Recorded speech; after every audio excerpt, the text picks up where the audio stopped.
Welcome to our Education Nepal YouTube channel.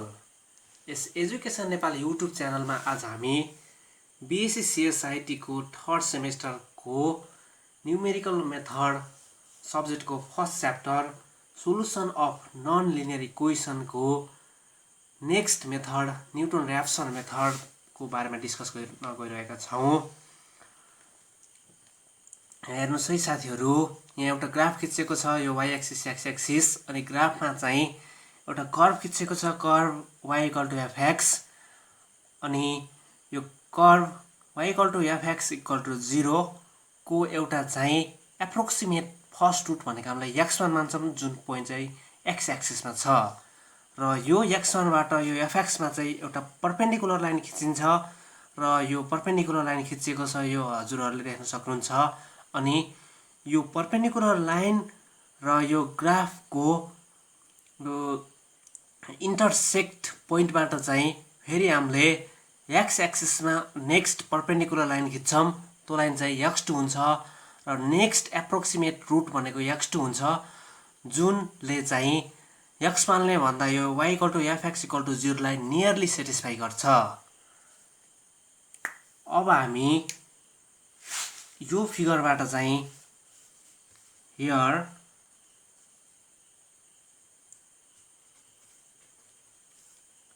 Alpha भनेको x1 र x2 बीचको angle हो, त्यही भएर हामीले यसलाई tan लिन्छौं। Here from figure tan alpha = के हुन्छ,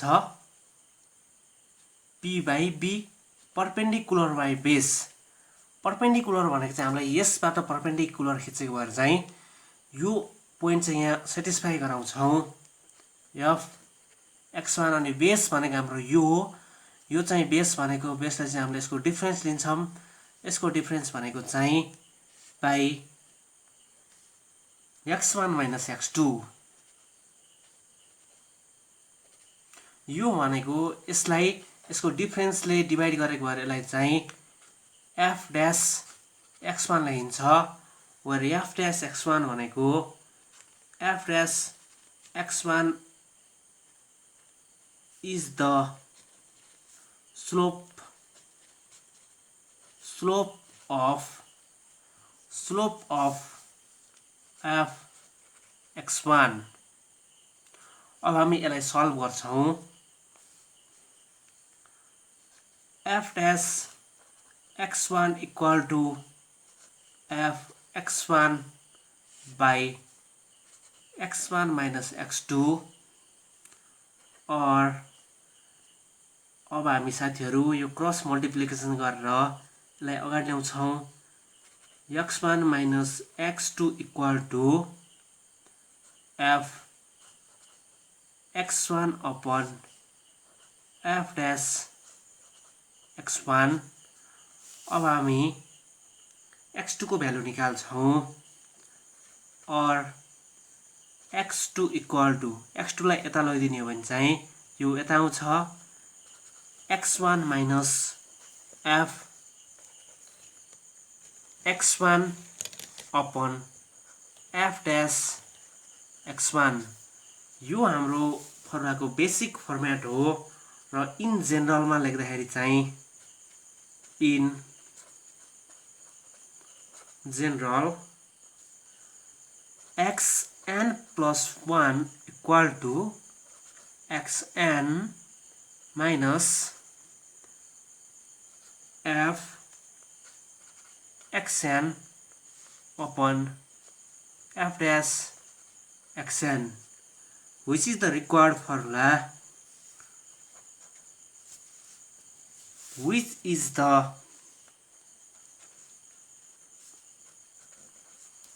required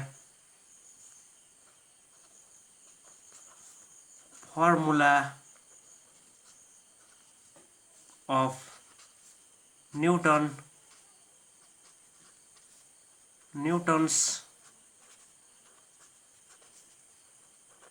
Raphson method। हजुरहरुले चाहिँ यो xn plus 1 = xn minus F X N upon F dash X N यो फर्मुला चाहिँ सम्झिनु होला, यो धेरै इम्पोर्टेन्ट छ। F X equal to X square minus 3x plus 2, यसमा चाहिँ हामीहरूले चाहिँ डेरिभेटिभ गर्नुपर्दछ। Derivative F dash X. अब डेरिभेटिभको कन्सेप्टमा चाहिँ डेरिभेटिभको कन्सेप्ट अनुसार चाहिँ एक्सको पावर डेरिभेटिभ अफ एक्सको power N with respect to X यो सेम भयो भने साथीहरू यो चाहिँ पावर यो एक्सको पावर एन अगाडि आउँछ अनि यही लेखिन्छ हामीलाई एक्स अनि एन माइनस 1 हुन्छ। अब हामीहरूले एक्स स्क्वायरको डेरिभेटिभ चाहिँ विथ रेस्पेक्ट टु एक्समा गऱ्यौँ भने साथीहरू 2x अनि पावरमा 2 माइनस 1 भनेको 1 हुन्छ, 2x हुन्छ। यसरी नै हामीले यसको डेरिभेटिभ गर्छौँ। F dash X equal to अब एक्स स्क्वायरको चाहिँ पावर अगाडि आयो 2x माइनस 3, एक्सको चाहिँ डेरिभेटिभ 1 हुन्छ साथीहरू अनि कन्स्ट्यान्ट टर्मको डेरिभेटिभ 0 हुन्छ, त्यही भएर हामीलाई यहाँ लेख्दैनौँ। अब हामी यसको इनिसियल सोलुसनलाई चाहिँ 0 भनेर सपोज गर्छौँ। लेट इनिसियल सोलुसन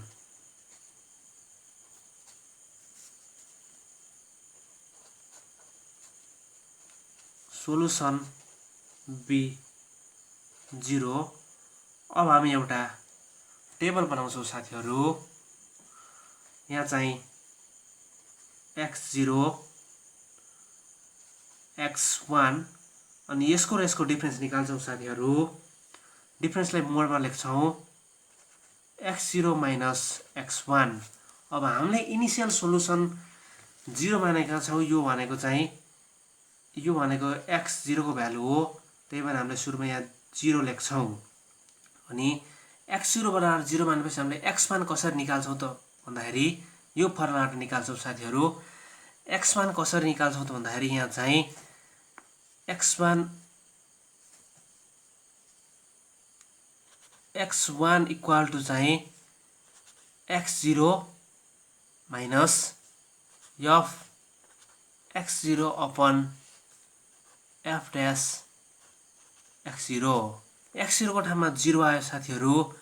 हामीले अब 0 माइनस अब एफ x0 को ठाउँमा यहाँ चाहिँ 0 राख्दाखेरि x square minus 3x plus 2 मा चाहिँ 0 राख्दाखेरि चाहिँ हाम्रो चाहिँ 2 आउँछ साथीहरू। अपन अनि एफ ड्यास x0 मा हाम्रो 0 राख्दाखेरि यसमा 0 राख्दाखेरि माइनस 3 आउँछ र यसको क्याल्कुलेसनले माइनस माइनस प्लस हुन्छ र यसको भ्यालु चाहिँ 0.6667 आउँछ। यसरी हामीले अब अरू क्याल्कुलेसन गर्छौँ। x1 इक्वल टु चाहिँ 0.6667 अनि यसको डिफरेन्स निकाल्छु। यसको डिफरेन्स निकाल्दाखेरि यो चाहिँ नेगेटिभमा आउँछ साथीहरू। यो मोड हो, मोड भएको भएर नेगेटिभमा आएको डिफरेन्सलाई मोडले पोजिटिभ गराउँछ। यो चाहिँ पोजिटिभमै हुन्छ 0.6667 अनि हामीले रुटलाई चाहिँ एक्सचेन्ज गर्छौँ।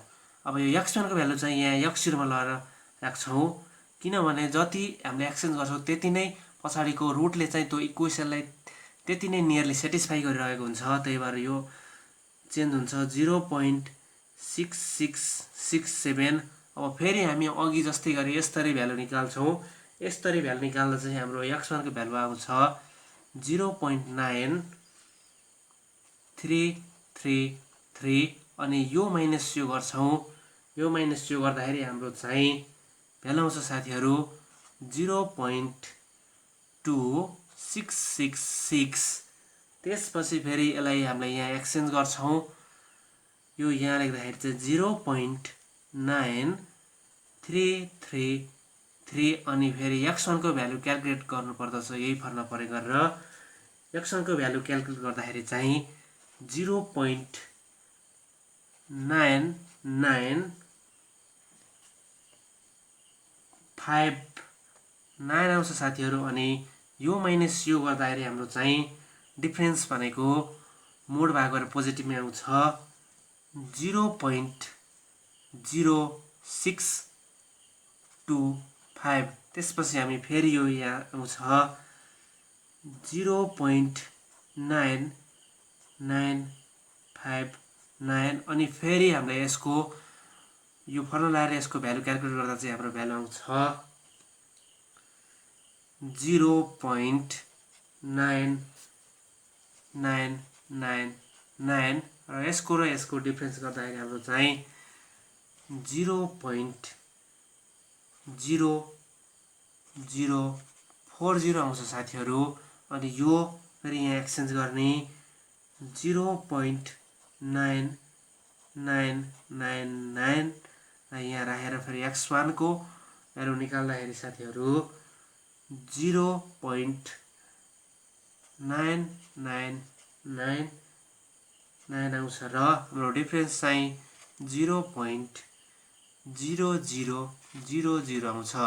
हामीले यो इटरेसन चाहिँ कति बेलासम्म गर्ने भन्दा जबसम्म यो x0 माइनस x1 को भ्यालु 0 आउनु त्यति बेलासम्म यो इटरेसन दोहोऱ्याउनु पर्दछ र जब 0 आउँछ तब यो भ्यालु नै हाम्रो चाहिँ सोलुसन हुन्छ। त्यही भएर solution of the therefore solution of the equation is 0.9999 answer. Next question रहेको छ साथीहरु fx equal to x sin x plus cos x. Let fx equal to x sin x plus cos x. अब हामी यसको derivative निकाल्नु पर्दछ f dash x equal to, अब यहाँ x sin x यो मल्टिप्लाई भएको छ, यहाँ चाहिँ डेरिभेटिभको प्रोडक्ट रुल लाग्ने गर्दछ। डेरिभेटिभको प्रोडक्ट रुल चाहिँ के हुन्छ त भन्दाखेरि derivative of uv equal to u एजेटिभ derivative of v plus v एजेटिभ डेरिभेटिभ अफ u हुन्छ साथीहरु, यो सूत्र हाम्रो। अब हामीले यस्तै गरी यसको डेरिभेटिभ निकाल्छौं। अनि यहाँ ट्रिगोनोमेट्रिक फंक्सन छ, ट्रिगोनोमेट्रिकको फंक्सनको पनि डेरिभेटिभ थाहा हुनुपर्छ हजुरहरुलाई। sin x को डेरिभेटिभ चाहिँ cos x हुन्छ साथीहरु, अनि cos x को डेरिभेटिभ चाहिँ माइनस sin x हुन्छ। यो चाहिँ हामीले क्लास 11 को म्याथमेटिक्समा पढिसकेका छौं, यसो रिकल गर्नु पर्यो साथीहरु। अब यो u भयो, यो x भनेको u भयो, sin भनेको v भयो। अब u एजेटिभ x एजेटिभ derivative of sin x with respect to x गर्दाखेरि चाहिँ हाम्रो चाहिँ cos x आउने भयो, प्लस को यो बिचको sin को प्लस। अनि अब sin x एजेटिभ हुन्छ sin x अनि derivative x with respect to x गर्दाखेरि चाहिँ हाम्रो 1 आउँछ। अनि यो cos x को यो छुट्टै टर्म हो, cos x को डेरिभेटिभ गर्दाखेरि हाम्रो माइनस sin x आउँछ। त्यही भएर चाहिँ यहाँ माइनस sin x लेख्ने, यो sin x यो sin x गयो साथीहरु, यहाँ चाहिँ x cos x आयो। अब हामीले यसको इनिशियल सोलुसन लेट गर्छौं। अघिको क्वेशनमा इनिशियल सोलुसन 0 लेट गर्दाखेरि नेक्स्ट इटरेसनहरु सल्भ भएको थियो, तर यो ट्रिगोनोमेट्रिक फंक्सन हो, त्यही भएर यसको क्याल्कुलेसन गर्दा चाहिँ हजुरहरुले क्याल्कुलेटरलाई रेडियन क्यापिटल आर यो रेडियनमा राखेर गर्नु होला, किनभने डिग्रीमा राख्दाखेरि चाहिँ यसको भ्यालु मिस्टेक हुन सक्छ। त्यही भएर यो ट्रिगोनोमेट्रिक फंक्सनको एंगल चाहिँ हामीले जहिले पनि रेडियनमा मेजर हुन्छ, त्यही भएर चाहिँ यसलाई क्याल्कुलेटरलाई रेडियनमा राखेर गर्नु होला। अनि यसको इनिशियल सोलुसन चाहिँ 0 लेट गर्न पाइदैन। 0 लेट गरियो भने चाहिँ यो इन्फिनिटी इन्डिटर्मिनिस्टिक इन्फाइनाइट हुन्छ, त्यही भएर चाहिँ यसको 1 लेट गर्न हामीले गर्छौं। Let initial solution be x0 equal to 1। अब हामी एउटा टेबल गराउँछौँ साथीहरू। उक्त टेबलबाट चाहिँ यो क्वेसन सल्भ गरिन्छ।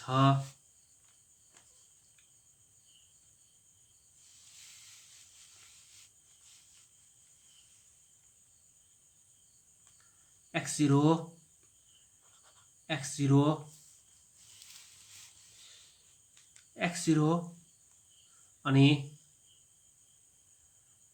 x1 अनि यसको डिफरेन्स x0 माइनस x1, यो त झन् पोजिटिभमा हुन्छ, यो मोड साइन हो। x0 चाहिँ हामीले 1 लेट गर्छौँ अनि x1 कसरी निकाल्छौँ त भन्दाखेरि चाहिँ अघिको फर्मुलाबाट, अघिको फर्मुला भनेको हाम्रो के थियो त भन्दाखेरि चाहिँ अघिको फर्मुला भनेको x2 equal to x1 minus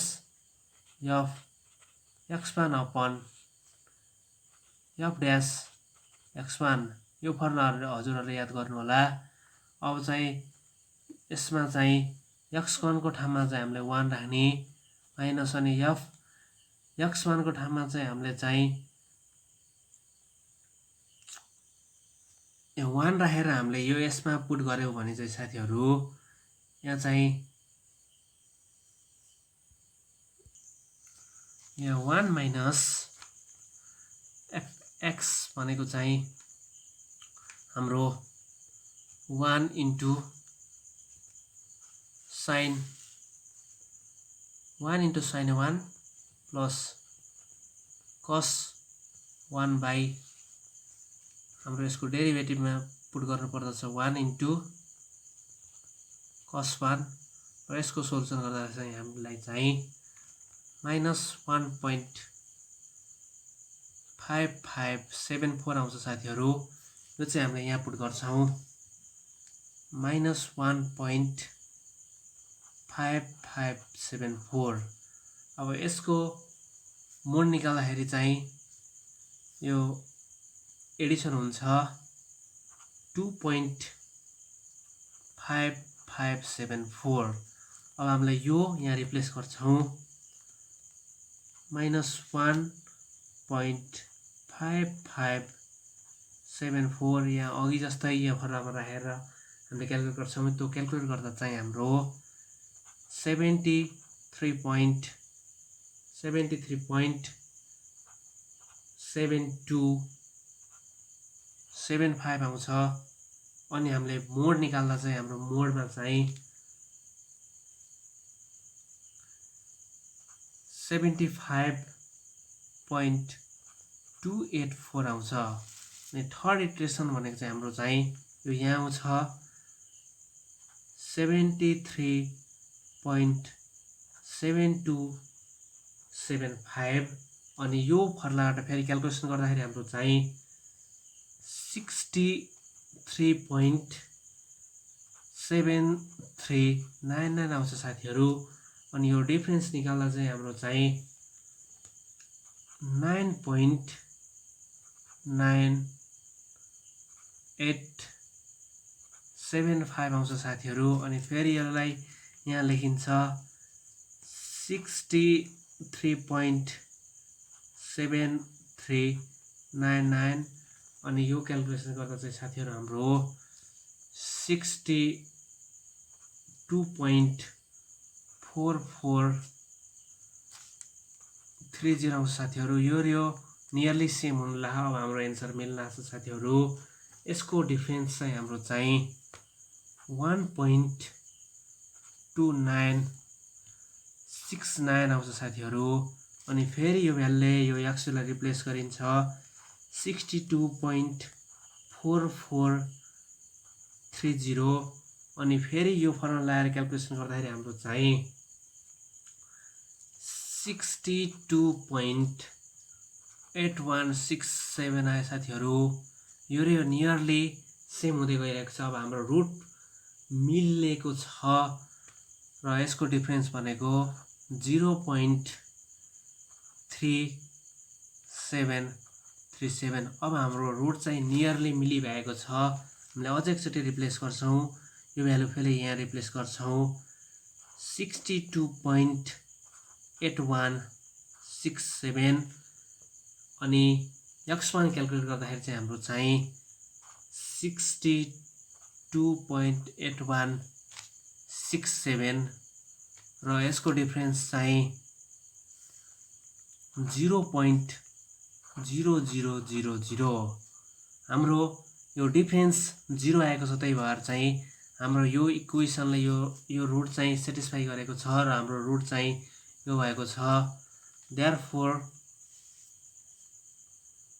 the solution of the equation